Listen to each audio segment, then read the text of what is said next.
चपरिया विश्वबरणी cricket tournament final match उद्यापित हो जाइछि।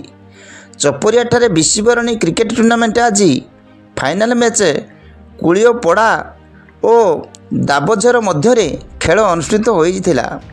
उक्त खेल में कुलियोपड़ा दल विजेता होई प्रथम पुरस्कार पाइथिले, दाबझरण द्वितीय पुरस्कार पाइथिले।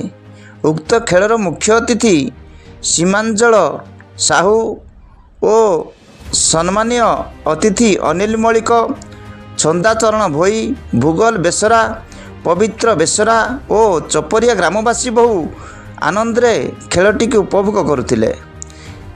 एमपीर शिप प्रफुल्ल गहिर और नवीन गहिर ए दुहे खेलटी अति सुंदर भाव में खेलाउथिले।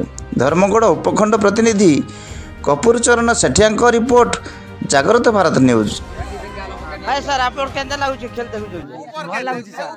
केने देखु छ? मोर फील्ड खेल देखु छ ना मोय। केने?